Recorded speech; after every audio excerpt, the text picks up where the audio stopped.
एमसीसीमा म यही भन्छु नि, एमसीसी को संस्थापक प्रचण्ड हुन्। त्यतिबेला प्रधानमन्त्री बाबुराम थिए, अर्थमन्त्री वर्षमान थिए। 6 वटा सरकारले लगातार त्यसमा चाहिँ काम गरेको छ। एउटा सरकारको डिपिएम भीम रावल छन्। अब अहिले भीम रावल र लीलामणिहरू सबभन्दा ठुलो एमसीसी विरोधी छन्। यिनीहरूलाई यो थाहा छ कि थाहा छैन कि अर्थ मन्त्रालयभित्र एमसीसी को अलग विभाग छ? थाहा छ कि थाहा छैन उनीहरूलाई यो कुरा?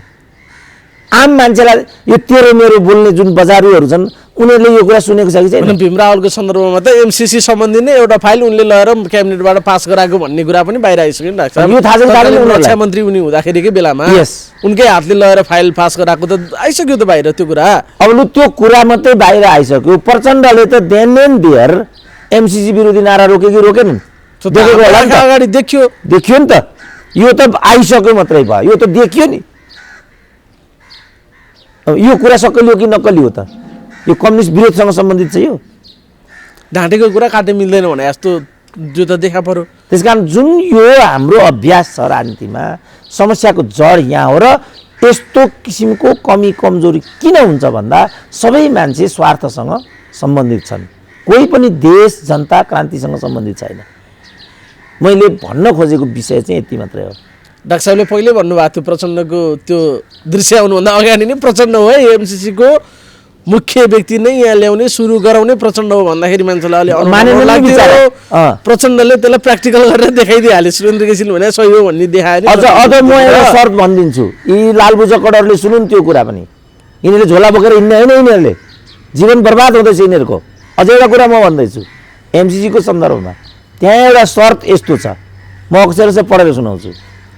र एमसीसी परियोजनालाई नेपाल सरकारले 2/3बाट पारित नगर्दासम्मको सम्पूर्ण लागत खर्च नेपाल सरकारले बिहोर्नेछ भन्ने छ त्यहाँ। र त्यसमा अहिले 1.25 अरब जति खर्च भइसक्यो। त्यो नेपाल सरकारको छ। यस, त्यसमा काम गर्ने जुन एमडी हुन्छ यसको कार्यालय याके नीतिमा छ। मलाई लाग्छ त्यसको तलब मासिक 10 लाख होला, जुन चाहिँ राष्ट्रपतिको भन्दा 20 डबल बढी भयो, 10 डबल बढी भयो भनौँ न। राष्ट्रपतिको 2 लाख होला ल। अनि यो फुचेको 5 लाख 10 लाख किन? यिनीहरूको एउटा ज्वाइँ होला त्यहाँ पक्कै, कि पुरुलाई देखाएर भनिन्छ कि अब भर्खरै पनि हाम्रो विष्णु पौडेलको ज्वाइँ कहाँ हो एउटा भयो भनेर आयो नि त कुरा। ज्वाइँभन्दा अरूले त टाउको उठाउनु पाउँदैनन्। त्यस कारण मैले भने यो छोड नभनेको, मैले आफू उन्न पाएर भन्थेँ। डेमोक्रेसीमा त वरियता हुनुपर्छ, योग्यता क्रम हुनुपर्छ डेमोक्रेसीमा। होइन भने हामीले डेमोक्रेसी किन ल्याएको? जनयुद्ध किन लडेको त? प्रचण्डका मात्रै 12 जना परिवारहरू त राजकीय सुविधा खान्छन् यहाँ। 12 जना, वर्षमान पुनका 9 जना। मलाई लाग्छ यो केपी को वरिपरि घुम्ने, माधव नेपालको वरिपरि घुम्ने, भाइको उमेरका जुन दुधे बालकहरू सल्लाहकार इत्यादि भएर बसेका छन् ती सबै नातेदार हुन्। त्यहाँभन्दा बाहिर जाँदैन गेरो। मलाई त लाग्दैन। ठुल्ठुलो कुरा गर्ने तिनीहरू नै छन्, दुधे बालकहरू। किन यो दुधे बालकको आवाज यस्तो छ भनेको त ज्वाइँ रहेछ गरिब त। ज्वाइँ भएको आधारमा अवसर लिने दिने हो कि पीडाको आधारमा लिने दिने? दिने बेलामा मौनता सान्ने, अनि दिइसकेपछि अनि तेरो पिँडुला तेरो साडी भन्दै हिँड्ने हो? त्यो पदको गरिमा हुँदैन? विद्या तेरो सिन्दुर खोइ, केपी ओली तेरो पोइ, के भने हो त्यस्तो? त्यो कम्युनिस्ट पार्टीमा लाग्ने नारा हो त्यो? त्यस्तो नारा त्यतिखेर त चुपचुप भनेनन् फेरि। खैर हजुर, त्यतिखेर त चुपचुप भनेनन् प्रचण्डले। त एमसीसी मुर्दाबाद भन्दा चुपचुप भने त्यसो भन्दा चुपचुप भनेनन् हैन? भनेपछि यिनीहरू को रहेछन् भन्ने कुरा त प्रश्न देखियो नि त। अनि यो के राजदूतसँग सम्बन्धित हो? यो त हामीले विकृति विसङ्गति आजको लागि होइन नि त, भोलिको लागि। जस्तो हामीले त पुष्पलाललाई गद्दार भन्यौँ, काङ्ग्रेसलाई दलाल भन्यौँ, बिपीलाई के थोक भनेनौँ। यो जुन अहिले विद्या भण्डारीमाथि लागेको नारा हो यो त त्यही बेला शैलजालाई जोडेर बिपी माथि भन्थ्यौँ नि, हामी नै भन्थ्यौँ। बिपी चोर देश छोड भन्ने त हामी नै थियौँ नि त। त्यो गल्ती भएछ हाम्रो यहाँ हो नि त वान गर्ने कुरा त। अब अहिले त्यो कुरा धमाधम चाहिँ पुनरावृत्त भएर यो त यस्तो हुन्छ नि त। ती इतिहास दोहोरिन्छ भनेको यही हो। एकचोटि आतङ्क, अर्कोचोटि प्रहर्षण भन्थे नि, त्यो यही चिज भइरहेछ। इतिहास दुधिरहेको छ। अब माधव नेपालले के गर्छन् त डाक्टर साहब? अब कारबाही त 6 महिनालाई भेटिसके, त्यो पुनरावलोकन हुने अवस्था पनि छैन। केपीओलीले भनेका छन् सुध्रेर आयो भने विचार गर्न सकिन्छ समय अवधि भनेका छन्। सुध्रिने छाँटकाट केपीओलीले चाहे जस्तो सुध्रिने छाँटकाट उनीहरूले देखाएको छैन। समानान्तर कमिटी उल्टै अब एकदम उहाँहरूको आक्रोश उग्रता अगाडि बढिरहेछ। अब के हुन्छ डाक्टर साहब त्यसो भए? अब के गर्छन् सामान्य छ, म उल्लेख गरौँला। के गर्नुपर्छमा म फोकस दिन्छु। के गर्छन् त उनीहरू समानान्तरको बाटो जान्छन् र अन्ततः पार्टी छुट्टिन्छ, यही नै हुन्छ। तर मेरो चाहिँ के गर्नु उचित हुन्छमा ध्यान केन्द्रित हुन्छ। म चाहिँ के सुझाव दिन्छु भने तपाईँहरूलाई यही गर्नु छ भने तपाईँहरू शिष्ट तरिकाले समूहगत विभाजित हुनुहोस् र मोर्चागत अगाडि बढ्नुहोस्। कमसेकम यति चाहिँ गर्नुहोस्, देश जनताको लागि, क्रान्तिको लागि यति चाहिँ गर्नुहोस्। मैले पहिलेदेखि भनेको थिएँ पार्टी एकता होइन, यो भ्रम हो। तपाईँहरू मोर्चागत एकता गर्नुहोस् र सत्ता साझेदारीको आधारमा अगाडि जानुहोस्। मन पार्टी चाहिँ एक बनाउनुहोस् र पार्टी एक बनाउने विधि भनेको चाहिँ वैचारिक र सैद्धान्तिक हुन्छ। त्यसको लागि तपाईँ काममा केन्द्रित हुनुहोस्, उद्योग खोल्नुहोस्, कृषिको व्यवसायीकरण गर्नुहोस्, मेसिनिकीकरण गर्नुहोस्, युवाहरूलाई चाहिँ सचेत जागरुक बनाउनुहोस्, जिम्मेवार अनुशासित बनाउनुहोस्, विद्यार्थी युनियनको निर्वाचन गर्नुहोस्, कर्मचारीभित्रको राजनीतिकरणलाई न्यूनीकरण गर्नुहोस्। यो हो नि त गर्ने त। राम्रा राम्रा योजनाविद निर्माण गर्नुहोस्, कुटनैकहरू निर्माण गर्नु, यो हो नि त गर्ने। ल एकजना योजनाविद, एकजना कुटनीतिज्ञ कम्युनिस्ट आन्दोलनले प्रोडक्ट गरेको भने त्यो को हो मलाई भाइ भनिदिउँ त, ल प्लिज भनिदिउँ त। राजाले जसरी हर्क गुरुङ पैदा गरे, मनमान सयजु पैदा गरे, यदुनाथ खनाल पैदा गरे, भेगबहादुर थापालाई अमेरिकाबाट ल्याए, लैनसिंह बाङ्देलाई युकेबाट ल्याए, धनेन्द्रबहादुर सिंहलाई बम्बेबाट ल्याए, अमर गुरुङलाई, अरुणा लामालाई दार्जिलिङबाट ल्याए। यिनीहरूले के गरे ल मलाई एक दुई भाइ आऊ ल सिन्सियरली सोधेको भनिदिउँ त मलाई।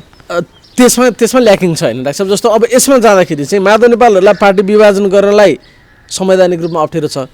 संसदीय दलमा 40%, केन्द्रीय कमिटीमा पनि 40% हुँदा संसदमा पुग्दैन भनेपछि नयाँ पार्टी निर्माण गर्ने। त्यसो हुँदाखेरि के त डाक्टर साहब उहाँहरूले गर्दा? होइन, त्यो त सामान्य कुरा भयो। उहाँहरू चाहिँ समानान्तरको प्रक्रियामा अगाडि जानुहुन्छ।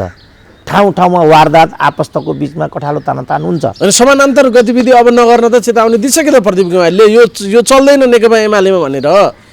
नेकपा एमालेको नाममा समानान्तर गतिविधि नगर्नुहोस्, तपाईँहरू त कारबाहीमा परिसक्नुभयो।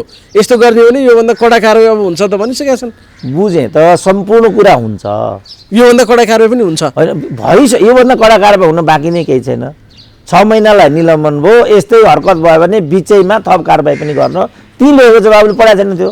त्यही त, दुईटै अप्सन छ त्यहाँ। सुध्रेर आए त्यसलाई समय घटाउन पनि सकिन्छ, अझै यस्तै गऱ्यो भने कडा कारबाही पनि हुन्छ। त यताकाले पनि हामी चुप छैनौँ, हामी नै एमाले हौँ, हामी यसलाई लिएर अगाडि जान्छौँ, यताकाले पनि भनिसके।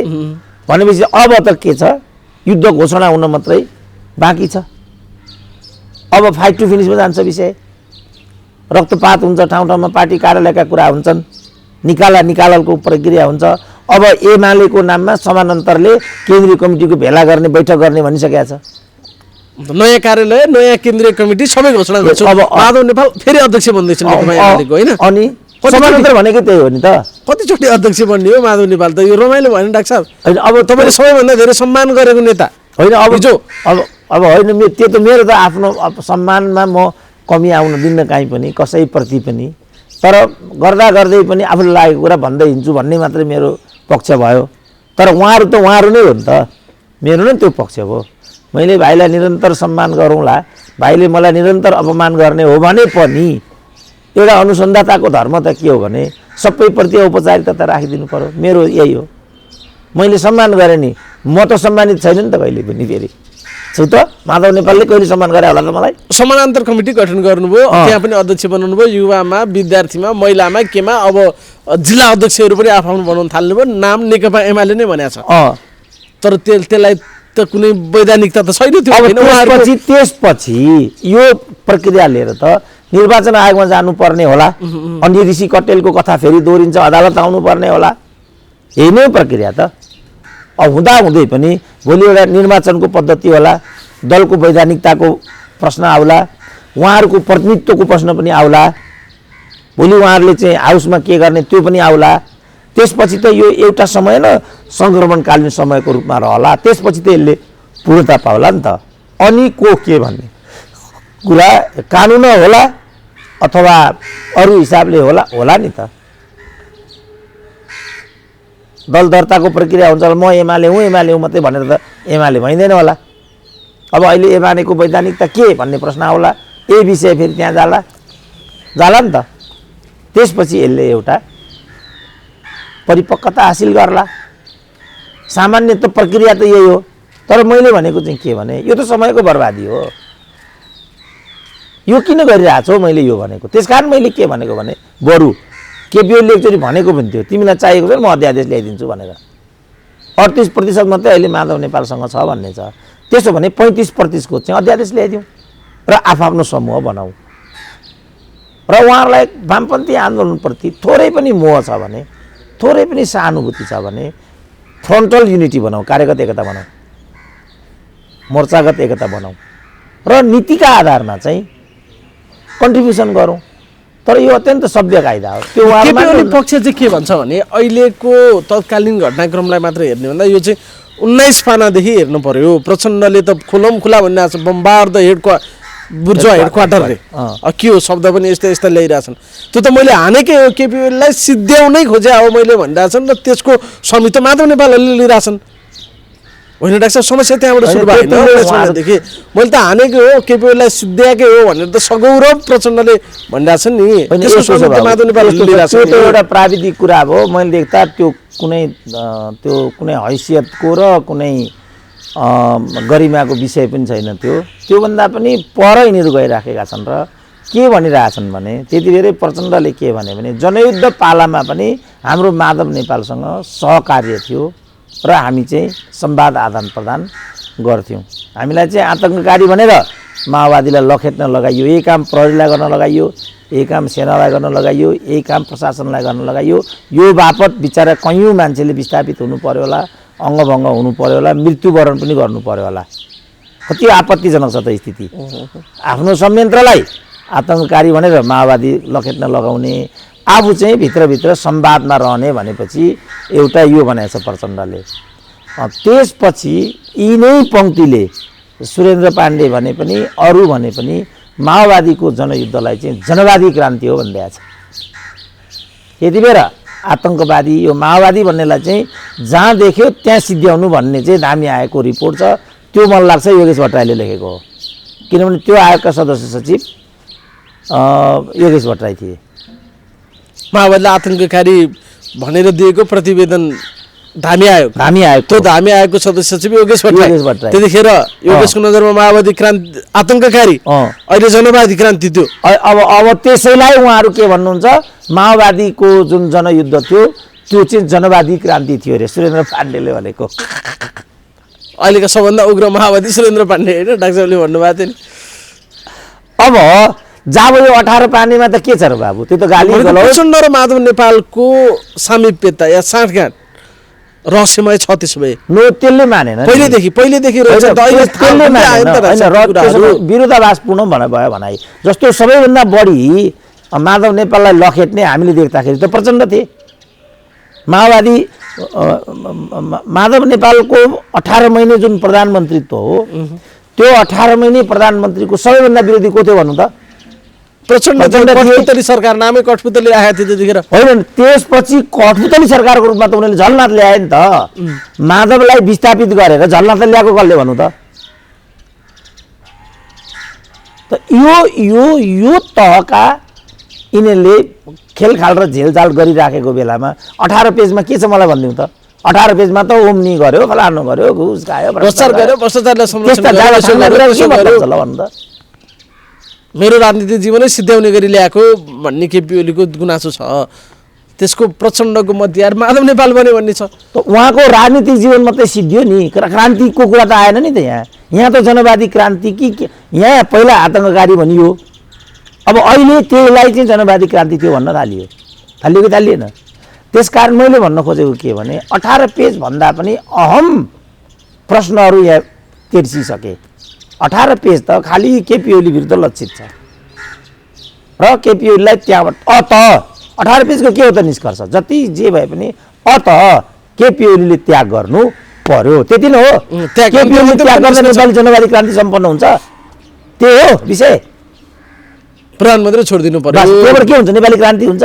केपी ओलीले, मैले त अझ भनेको थिएँ, तपाईँहरू ग्यारेन्टी गर्नुहोस् नेपाली क्रान्ति हुन्छ, त्यसपछि केपी ओलीलाई राजीनामा गराउने ग्यारेन्टी मेरो। ल हुन्छ क्रान्ति, सर्वहाराको अधिनायकत्व कायम हुन्छ, त्यसपछि केपी ओलीलाई राजीनामा गराउने ग्यारेन्टी मेरो क्या अहिले पनि। यस्तो जब नेपालको प्रधानमन्त्री छोड्न कुनै पनि नेतालाई के छ र भने यसमा? ल म राजीनामा गराइदिन्छु केपी ओलीको, क्रान्ति हुन्छ त्यसो भने? होइन, यो पदको कुरा हो, उहाँहरू मान्नुहुन्न। उहाँले कबुल गर्नु ठिक छ, इमान्दार हुनुहोस् न। 2.5 वर्षको प्रधानमन्त्रीत्वको कुरा हो, 2.5 वर्षको प्रधानमन्त्रीको कुरा नछोडिदिएको भए, त्यसमा कायम भइदिएको भए हामीले प्रचण्डलाई बोक्नु पर्थ्यो कि पर्दैन थियो? किनभने केपी ओलीले बेइमान गरेको हुन्थ्यो नि त। यहाँ त के गरियो, 5 वर्षलाई नै केपी ओली प्रधानमन्त्री आफूलाई खुस परेपछि भइहाल्ने फेरि। अब अहिले आएर उहाँ के भन्नुहुन्छ, म तर्फबाट भावुकतावास कमजोरी भयो, म खालि चाहिँ अलिकति लचिलो मान्छे छु, भावुकताले राजनीति त हुँदैन, मलाई के अरे उहाँले रिजाउनु भयो, मैले हुन्छ भनिदिएँ। त बिराउने उहाँ बिहोर्ने हामी, त्यस्तो हुन्छ। त्यस कारणले अर्को शर्तमा यो प्रवृत्तिलाई चाहिँ ब्याकअप भन्न सकिन्छ। उहाँहरू पन्छिनुपर्छ र त्यो ठाउँमा घनश्याम भुसाल ल्याए पनि हुन्छ, जनार्दन अनन्त आए पनि हुन्छ, कोही आए पनि हुन्छ। एक थरी यो बुढो पुस्तालाई त कमसेकम हामीले आफ्नो झोलाबाट पन्छाउन अलिकति त बोझ हल्का भयो नि हामीलाई, कि त्यो गर्नु पर्यो। त्यस्तो बेलामा हामीले ठिक छ घनश्याम भुसालको लाइन हो भन्छौँ हामी, मै भनिदिन्छु। तर यहाँ त त्यहाँसँग सम्बन्धित भएन नि त यो कुरा। त भ्रष्टाचारको कुरा गर्नुभयो, सबैभन्दा ठुलो भ्रष्ट ठेकेदारकोमा उहाँ आफै डेरा गर्नुहुन्छ भन्नुहुन्छ, डेरा बस्छु भन्नुहुन्छ। मैले केही गर्न सकिनँ घनश्याम भुसाल भन्नुहुन्छ। गफर्न जति सजिलो काम गर्न हुँदो रहेछ पनि आफै भन्नुहुन्छ होइन, अहिले पनि गफै गरिरहनु भएको छ, त्यस्तो भन्नुहुन्छ।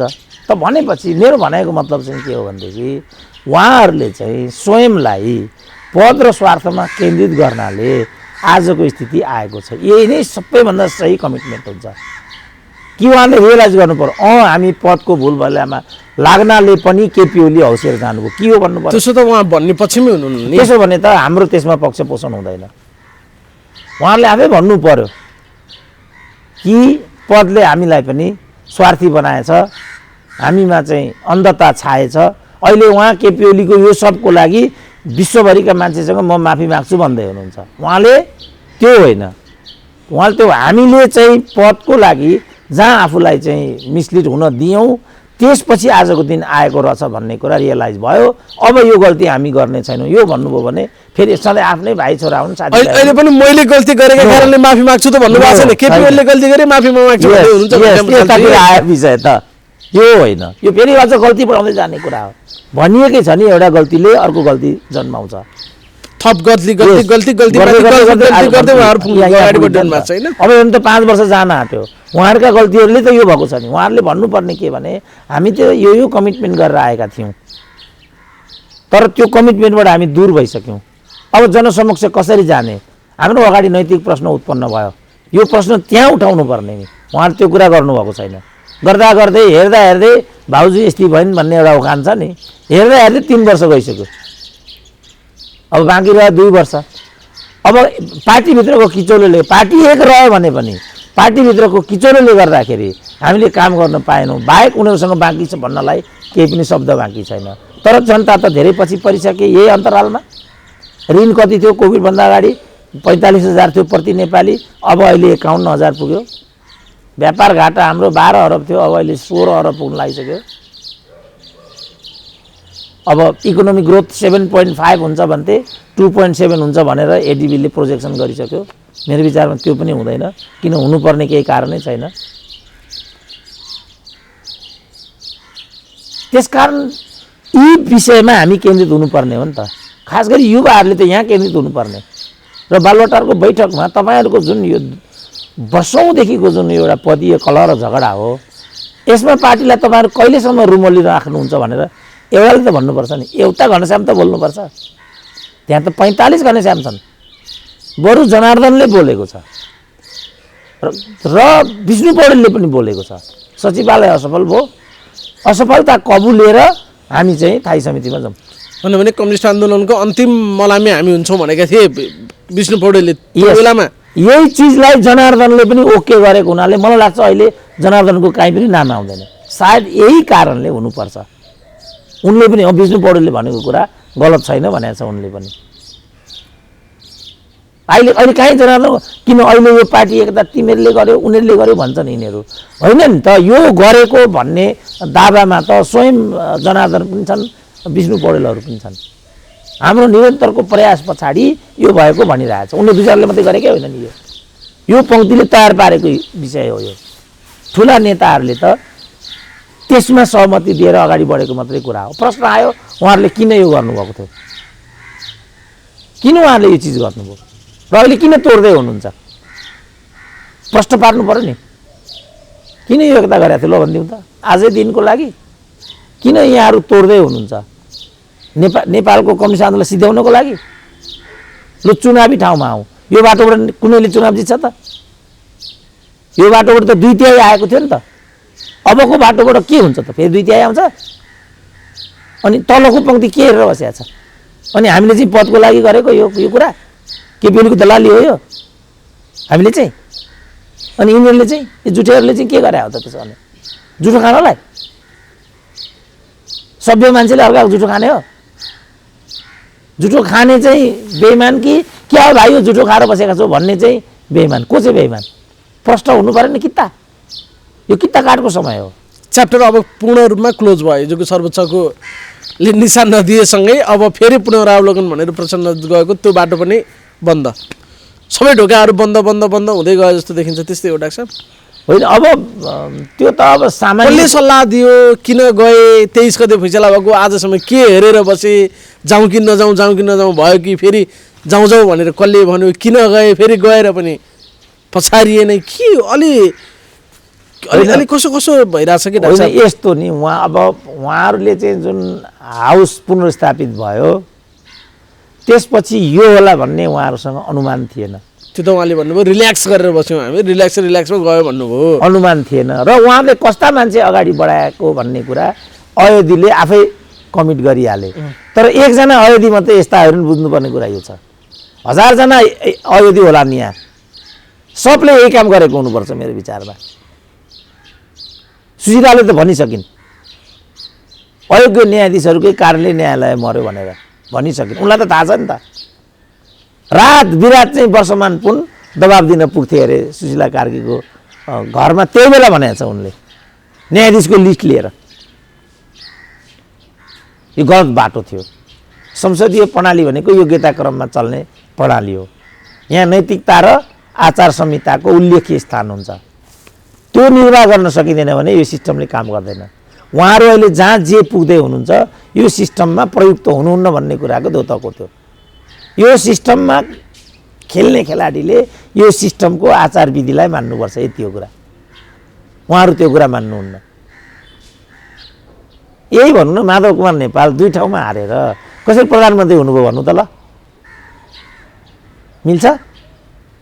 मिल्यो मिल्यो? यो कसले गरेको थियो? प्रचण्डले कठपुतली भनेर तेस्रो जनआन्दोलन घोषणा पनि प्रचण्डले गरेको थियो। फेरि त्यसपछि यो भइराखेको छ। प्रचण्डले के ठानेको छ भने म नै सम्राट हुँ, मेरो इसारा बाहेक अरू हुन सक्दैन। किन? उहाँहरूले भनेकै पनि छ यो गणतन्त्र, धर्मनिरपेक्षता, सङ्घीयता जम्मै ल्याएको हामीले। अब रामकुमारले त खुल्लम खुल्ला भने अहिलेको सिस्टम हामीले ल्याएको हो र हामीले जे भन्यो त्यो अनुसार खुल्लम खुल्ला भनेकै छैन त रामकुमारले, ढाँटेकै छैन यो कुरा। के प्रचण्डले आफूलाई सम्राट सम्झिँदाको परिणाम यहाँसम्म अब सम्राट छैनन् प्रचण्ड। केपीएलले भने त अब वैश्यको बल निकाल्न नखोज्नुहोस्, ढाड खुस्केला भनेर भने त अस्ति भर्खर। अब ठुलो ढुङ्गे उचाल्न नखोज्नुहोस् प्रचण्डजी, ढाड उस्किन्छ भन्नुभयो नि प्रचण्ड ओलीले। अब मेरो चाहिँ अझ चिन्ता के छ भने यसले द्वन्द्व बढाउँछ, कार्यकर्ताहरू दुर्विकृत हुन्छन्, शान्ति सुरक्षाको अवस्था बिग्रिन्छ, राजनीति बिबिन्डिन्छ। राजनीति बिबिन्डियो भने हामी अनन्तकालसम्म चाहिँ दुष्चक्रमा, राजनीतिको दुष्चक्रमा फस्दै जान्छौँ। यसले कसैलाई पनि, म त राजनीतिक टिप्पणी मात्रै गर्छु, अराजनीतिक टिप्पणी, दोषारोपण अनि नन पार्लियामेन्ट्री टर्म अब एउटा अनुसन्धाताबाट त सम्भव हुँदैन। मलाई चिन्ता चाहिँ त्यहाँ छ। जस्तो भनौँ न अब दैलेखमा कहाँ धनगढीमा हामीले देख्यौँ नि, भाइ जस्तै उमेरको एउटा फुच्चे तेरो फुली थप्नेको तँलाई थाहा छ भनेर प्रहरीको एसपीलाई हप्काइराखेको छ पब्लिकमा। किनभने यिनीहरूले ठ्याक्कै गरेकै यही छ। प्रहरी निष्क्रिय हुने कारण यो हो नि त। अझ अकर्मण्य देख्यौँ न हामीले उर्लाबारीमा प्रहरीको मिसिलमा नकली मान्छेको फोटो लगेर टाँसिसकेको छ। मैले सुनेको त्यो जुन प्रहरीको इन्सपेक्टर हो त्यो आफै माओवादीको क्याडर हो। अब बिग्रिँदै गयो नि त। अब यो त माओवादीको इन्सपेक्टर तहको क्याडर मात्रै हो, प्रहरीको आइजीमा यो पुगेको भए अनौठो नमान्नु होला। अब संवैधानिक निकायमा त यस्तो छँदैछ, न्यायाधीशहरूमा त छँदैछ। त्यसपछि हाम्रो राज्यको जुन एउटा हैसियत हो के हुन्छ भन्ने लडाइँ हो मेरो। अब डाक्टर साहब, अब प्रचण्डले केही दिन अगाडि भनेको थियो अब राजनीति जता गए पनि मलाई मतलब छैन, हामी चाहिँ समर्थन फिर्ता लिन्छौँ भनेको थियो। हिजो बैठक बस्यो, हिजो पनि लिन सकेन। अब उनीहरूले चाहिँ के हो तिमीहरूको अन्तिम धारणा दियो भनेर उल्टो जसपा र नेपाली काङ्ग्रेससँग जवाफ मागिरहेछन्। अविश्वासको प्रस्ताव पनि राख्न नसक्ने, समर्थन पनि फिर्ता लिन नसक्ने, अनि राजीनामा दिए पनि भन्न नछोड्ने, सरकारले संसदलाई बिजनेस दिन नसक्ने, विधेयक फेल होला भन्ने सरकारलाई डर, हेर्दा बहुमत पनि छ, अर्को किसिमले बहुमत पनि छैन जस्तो अवस्थाबाट सरकार अगाडि बढिरहेछ। यसले चाहिँ मान्छेले आशंका गरे कि अब एउटा भित्री सहमति केही छ देउबा र ओली या महन्तहरूको बिचमा कि निर्वाचनमै जानेतिर देश अगाडि बढ्दैछ भन्छन्। डाक्टर साहबले यो संसद पुनर्स्थापना भए लगत्तै बोल्नु भएको थियो, फेरि संसद विघटन हुन्छ र देश चुनावमा जान्छ भन्ने सायद डाक्टर साहबको स्मरणमा अझै छ। त्यतैतिर जान लागेको हो डाक्टर साहब अब बाटो। अब अझ अगाडि बढेर कमल कोइरालाले के भने केपी ओलीलाई हटाउने कुरा तिमीहरूको हातमा छैन, जसको हातमा छ उसले इसारा गरेपछि मात्रै केपी ओली हट्छन्, नत्र हट्दैनन् भनिदिइसके नि त। भनेर नामै लिएर भने नि उनले त। केपी ओलीले त पटक पटक भनिसके मैले बाध्यात्मक अवस्थामा मध्यावधिको सिफारिस गरेको हुँ, हेर तस्बिर। आज हाउस लाग्यो संसद पुनर्स्थापना भएको जब कि केपी ओलीको बहिर्गमन मात्रै शर्त राखेकाहरूले अविश्वासको प्रस्ताव त के समर्थन दिइरहेको पनि फिर्ता लिन सकिरहेको छैनन्। यो अचम्म भइरहेको छ नि डाक्टर साहब। होइन, त्यो त प्राविधिक कुरा भयो नि। किनभने अनन्तले के भनेका थिए भने 5 गतेबाट केपी ओली विरुद्धको प्रक्रिया अगाडि बढ्छ। 5 गतेबाट भनेकोमा आज 20 गते भयो, वर्षमान पुन उनको नाम हो। त्यसपछि त्यही डबलीमा केपी ओलीले डबलीको मिटिङ पछि प्रचण्डले के भने तुरुन्तै हामी समर्थन फिर्ता लिँदै छौँ। हिजोको निर्णय छ, हामीले फिर्ता लिने निर्णय गरेका छैनौँ। यो त प्राविधिक कुरा भयो। प्रश्न आयो किन उनीहरू यस्तो कुरा गर्छन् र किन उनीहरू यहाँ छन्, प्रश्न त आयो नि। त्यसकारण प्रधानमन्त्रीले चाहिँ के भने यही भएको हुनाले मैले हाउस विघटन गरेको हुँ। त्यो कुराको औचित्य त सिद्ध भयो। किनभने पूर्वस्थापित बैठक प्रतिनिधि सभाको पहिलो बैठक जसले त्यसको पुनर्स्थापनाको माग गरेको थियो तिनीहरू नै बहिष्कार गरेर बाहिर गए। लौ त भने प्रधानमन्त्री त्यसपछि त्यहाँ जानै छोडे। किन त्यहाँ जानुको औचित्य केही छैन। जाने सही गर्ने भत्ता खाने यति मात्रै त्यहाँ काम हुन्छ। र प्रधानमन्त्रीलाई के लाग्यो भने यसले मलाई केही पनि काम गर्न दिँदैन, बाहिरी दलले होइन आफ्नै दलले यो कुरा गरेपछि अझ स्थिति सङ्कटापन्न भयो। यही छ केपी ओलीको भनाइ। अब किन शेरबहादुर यो गर्छन् होला त भन्ने प्रश्न बाँकी रह्यो। त्यसकारण मैले के भन्ने गरेको छु भने सबैभन्दा राम्रो भूमिका कसैले यस अवधिमा खेल्यो भने त्यसको नाम शेरबहादुर हो। राम्रो चाहिँ हो, किन होइन त? प्रधानमन्त्री खाइदियो भन्दा पनि नखाएर बसिरहेछन्। अब किन उहाँलाई थाहा छ सजिलोसँग प्रधानमन्त्री खान दिनेवाला छैन केपी ओलीले भनेर? अनि त्यो होइन बाबु, के हो त डाक्टर साहब? यस्ता जाबा देशका प्रधानमन्त्री त मुर्कीको घरमा खाइन्छ, त्यो होइन।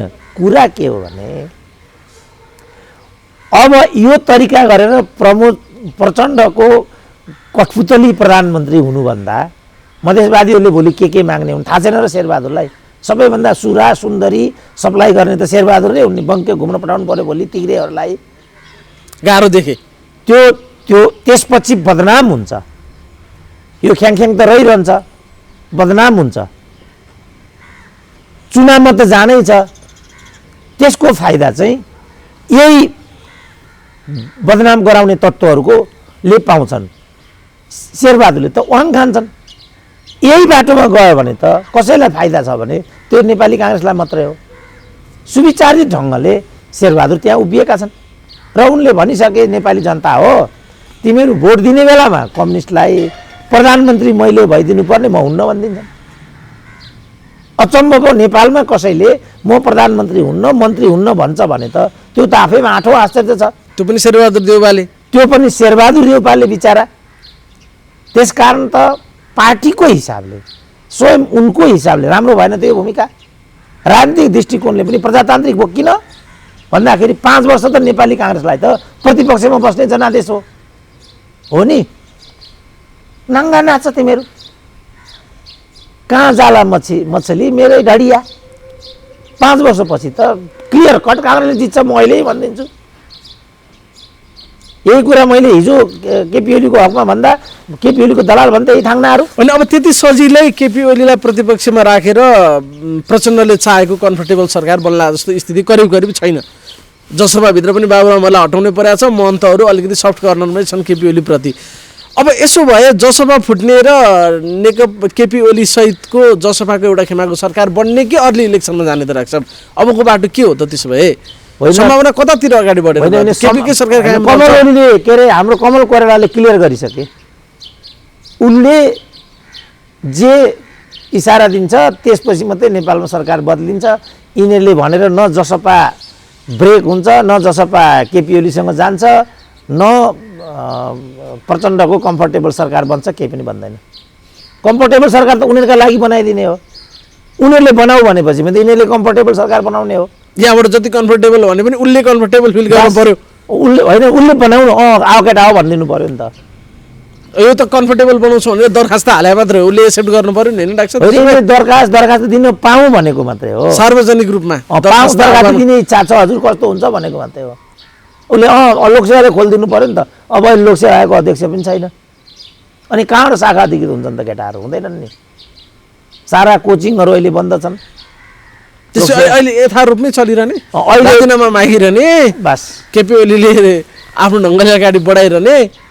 होइन केपी ओलीले बढाइरहने भनेर केपी ओलीलाई नमुछु न होइन भनेको सरकार त यथा केपी ओली प्रधानमन्त्री छन् नि, यथारूपमा अगाडि बढिरहने। अब केही समय यस्तै नै हुन्छ त्यसो भए, होइन साहब? अब एउटा बिन्दुमा यो किनारा लाग्ला। किनारा चाहिँ कसरी लाग्ला डाक्टरबाट मैले जान्न चाहेको चाहिँ किनारा कसरी लाग्छ त? निर्वाचनमा जान्छ कि केपी सरकार विस्थापित हुने या यही सरकार स्थापित हुने? अब यही हिसाबले त यही प्रक्रिया जान्छ अलिक दिन। जस्तो अब हाउसमा केपी ओली एक दिन पनि गएनन् मानौँ, अग्नि सापकोटा के गरेर बस्ने त्यहाँ गएर हजुर आइदिनु पर्यो भन्न त अस्ति गए भन्ने त सुन्यो। यो चाहिँ राजनीतिक रूपमा के हो भनेदेखि व्यवस्थापिका कार्यपालिका र न्यायपालिका बिचको द्वन्द्वको कुरा पनि हो। यो राजनीतिक रूपमा त त्यो चिज हो नि त यो। किनभने न्यायपालिका एउटा पार्टीको छ, व्यवस्थापिका अर्को पार्टीको छ, कार्यपालिका अर्को पार्टीको छ। यो हो राजनीतिक रूपमा त स्थिति यो हो। स्थिति यो हुनुको संवैधानिक व्यवस्था नचल्ने तर्फको बाटो हो यो। किनभने यो त एक ठाउँमा हुनु पर्यो नि त। मिनिमम रूपमा 3टा निकायको त एकैतिर मुख फर्किनु पर्यो नि। अब एकैतिर अहिले मुख फर्किराखेको छैन। संसदको मुख एकातिर फर्केको छ, संसदको पनि एउटा हाउसको मुख एकातिर छ। त्यो त ठिकै थियो। वैकल्पिक सरकार बनाउनु पर्ने शक्तिहरूको 3टा शक्तिको 3 मुख फर्केर केपीओलीलाई हाइसन्च भएको छ नि अहिले। होइन केपी ओलीको नामै नलिउने यहाँ। यो केपी ओलीले उत्पन्न गरेको स्थिति होइन नि त। जसले केपी ओलीको परिस्थिति बनायो तिनीहरूले सोच्ने कुरा हो नि त यो। तिनीहरूको बारेमा अघि मैले भनिसकेँ। जसको एकमात्र लक्ष्य चाहिँ केपी ओलीको बहिर्गमन छ। बस अब त्यो विकल्प दिने त उनीहरूले हो नि त, केपी ओलीले होइन नि। केपी ओली भन्ने नामै आउँदैन नि यहाँ। जसले हाउस पुनर्स्थापित गर्यो उही बहिष्कार गरेर हिँड्छ भने अब त्यो हाउसमा को बस्छ त? खुद धेरै बाक्लो पकाउनु पर्ने स्थिति अगाडि आयो भन्न खोजे डाक्टर साहब। अब खाने भन्दा बाँकी त केही छैन डाक्टर साहब। त्यो त यिनीहरूले जवाब दिनु पर्यो। उनीहरूले किन आजको दिन ल्याएका थिए, किन उनीहरू मौन छन्, किन उनीहरू चाहिँ अकर्मण्य अवस्थामा भए? अघि मैले भने नि त वर्षमानले 5 गतेबाट प्रक्रिया सुरु हुन्छ भने, प्रचण्डले धेरै चाँडो प्रक्रिया सुरु हुन्छ भने, हिजो निर्णय भयो कि हामीले समर्थन फिर्ता लिने निर्णय गरेका छैनौँ। किन नलिएको? किन फिर्ता नले? अब त्यही मञ्चमा भने महन्त ठाकुरले तपाईँले टिकाउनु भएको छ यो सरकार त, पहिला समर्थन फिर्ता लिनुहोस् न। किन फिर्ता नलिएको त? के कारण छ त फिर्ता नलिने? कमल कोइरालाले त्यही कारण भनेको कुरा मैले यहाँ मिलेको देख्छु। उसले समर्थन फिर्ता गर भनेपछि मात्रै यिनीहरूले फिर्ता लिन्छन्। प्रचण्डले भने त समर्थन फिर्ता नगर्नलाई मलाई ममाथि ठुलो दबाब छ भनेका छन् त सार्वजनिक रूपमै, तर म खुलाउँदिनँ कसले हो भनेर भनेका छन् प्रचण्डले। अनि त्यसो भने महन्त ठाकुरतिर किन आँखा लगाएको त उनले? महन्तले ठिकै भनेको रहेछ नि त, तपाईँहरूले पो सरकार टिकाउनु भएको छ, हामीलाई किन भन्नुहुन्छ भनेको छ महन्तले, यही भने होइन त? यो सत्यसँग सम्बन्धित छैन, तर प्राविधिक रूपमा त यही कुरा सत्य हो नि त, किनभने यो सरकार टिकाएको त प्रचण्डले नै छ। प्रचण्डका कति मान्छेहरू अहिले पनि त्यहाँ मन्त्री होलान् बा, उनीहरू रणनीतिक रूपमा त्यहाँ छन् कि कसले के भन्न सक्छ र यिनीहरूको बारेमा? हस् लाग्छ। साह्रै महत्त्वपूर्ण समयको लागि धेरै धेरै धन्यवाद। ल धन्यवाद। हस् धन्यवाद।